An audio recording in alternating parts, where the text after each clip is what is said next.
na-alụ ọlụ na-eje enye ndị ọkada ego ma ọ bụ ndị keke ego ha na-ebutele ya mmadụ onye a bụ fake, onye a bụ ọsọ afịa, onye ori, and very soon I ga-appoint unu ncha out. Onye Eze ndị Igbo ekelekwa m nna anụgoro na okwu adagali ya, okwu ma gịnị, okwu adagali ya.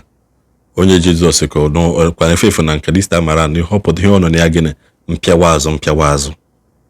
Onye Jizọs kwana ma mara nna ma like kwana emago just like Odumeje. I keep saying it now. I am the importance of these people into this entertainment industry until they are no more, or until their time may expire. Because what it is he entertain with Nigerians, especially in this hard time. Odumeje entertain Gidayu, Obasanjo, Gaddafi, and Buhari, Checha. Onye Eze na entertain na kita Tinubu alugo he bido kwa no no ku Udum every time ana ha no Odumeje na Onye Jesus. Mana nke Onye Jesus kwukwa nwekwa ka ọ dị ndị mmadụ ipikikwa offense na ya. Ha ipikikwa gịnị offense n'ime ya. Na nka nsị ka mgbapụ ọsọ bebe gosi unu. Maka gịnị me no na akwa na gịnị afịa arụ obido fiaba arụ. Maka na ndị ihe na-eme ndị Igbo bụ na ha na-aga agọfete mmadụ oke. Ụfọdụ ga-feel na ha ma ihe na because one thing about Onye Igbo discover bụ ndị Igbo likes to be in control, but they don't want to be controlled.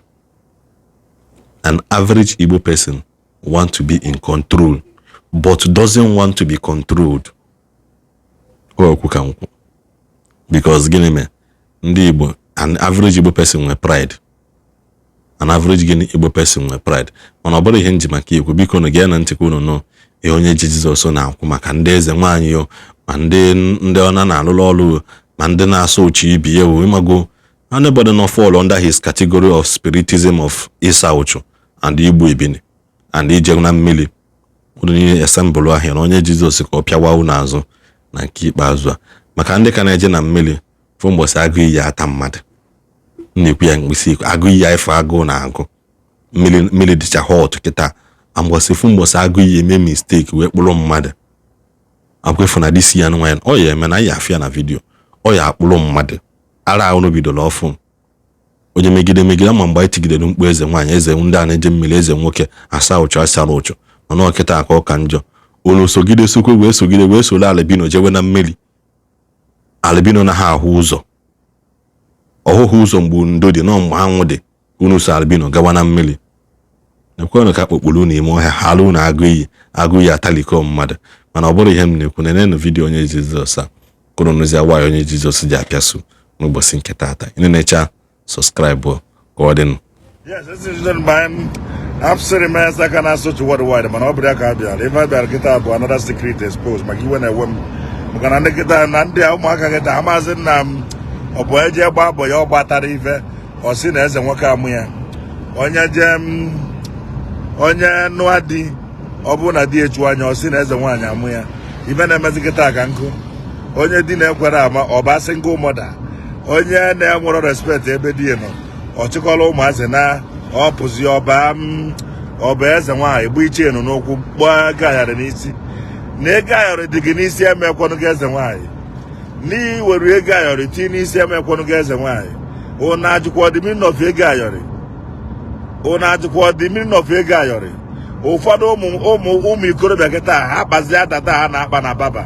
Ha jee na baba akpa dada ha gbasịa dada ewere ego ayọrị tisịa n'isi. Ọ bụkwana ya mee gị eze nwoke, ọ bụkwana ya mee gị dibịa. Ka nna agwụ na ife a onye ọbụla si na dibịa mara ya anya na abịa nna ya ji emebi ihe na n'obodo iji emebe dibịa. Ịma na dibịa mara gị na n'obodo gị ọ ịma na ịma na n'obodo gị mee ka ịchọ na ebe ahụ ị na-emie bụ na be gị bụ ebe ị gbara ana lụọ ụlọ nke gị. Ọ biri na be mmadụ isi niile na-eme dibịa ma ọ niile na-eme eze nwaanyị wee na-ede ụmụ nwoke nọ na streeti wee na-ede ụmụ nwaanyị nọ na streeti. Ana mfe ekwu ife ahụ ọntụrụ ọpụta okwu unu a na-agba ọsọ afịa n'obodo onye ọzọ. Unu fụzie onye a na-alụ ọlụ, onye na-alụ ọlụ ama ama ụna na-emebi afọ onye ahụ. Ka m gwazie unu ife unu na-amarọ. Onye dibịa ọbụla, onye eze nwaanyị ọbụla, onye ebere ọbụla na-alụ ọlụ na-eje enye ndị ọkada ego ma ọ bụ ndị keke ego ha na-ebutele ya mmadụ onye a bụ fake, onye a bụ ọsọ afịa, onye a onye ori. And very soon a ga-apọint unu ncha out. Onye dibịa ọbụla, onye eze nwaanyị ọbụla, onye amụma ọbụla na-va na ndị keke ma ọ bụ ọkada na-alụkọ ka fa wee na-ebutele ya mmadụ, onye a bụ onye ori, onye a na-agba ọsọ afịa. And very soon a ga-eme ụnụ ife a na-eme ndị ọsọ afịa. Na n'obodo unu jee lụba dibịa, na n'obodo unu jee lụba eze nwaanyị na ada ebu agwụ agba ọsọ. Unu afụnugo obodo a na-ebu na agwụ agba ọsọ bụ nna. Na n'obodo yi ọya bụ ị na-ezu ori, ị na-ezu n'obodo ya bụ enwetazi ya yi, ọ bụ na ya egbu oyi. Unu hapụ obodo unu na eje obodo ndị ọzọ na-emelụsị, na-emelụ ana, na-emelụ nsọ ana, na eke dị na mgba agwụgo, eke ide mmiri dị na mgba agwụgo, Abakaliki egbugbo gị, Kogi egbugbo gị, Ogoji egbugbo gị, eke niile dị na mgba agwụla. Ogene na ife abikonu eke ide mmiri akwụkwọ nọ n'obodo ahụ.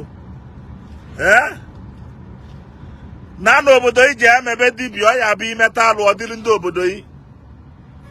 Na n'obodo iji emebe ife anyị na-eme ọ ya bụ ọnwa ife imeta ọdịrị ndị obodo yi. A na-ebu agwụ agba ọsọ. Amakwana m ụdị ife dị ife ahụ kedu mmadụ ji zigo oketara ụmụazị ya bikonu. Onye na-eje akwụ ndị ọkada ma ndị keke ụgwọ ọla agụụ na-agụ ya. Onwezi onye na-eje na nke onye ọzọ ndị ọkada si aba baa n'ọnwa nwere ebe a ya ebuje yi, ọnwa ebe a ya ebuje yi ọsọ afịa. Onye mee bizinesi ọ gazi aga asị ya na ọrụ amụ ya kee klienti ndị oyibo ụzọ wee bido ọ klienti ndị ọzọ nọ.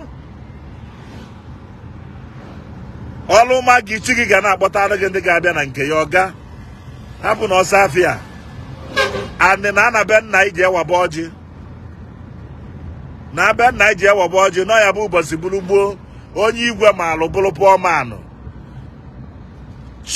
Chineke merụ ka igwe mụ ya ozugbo a na-echi ya igwe emenye ọgaranya.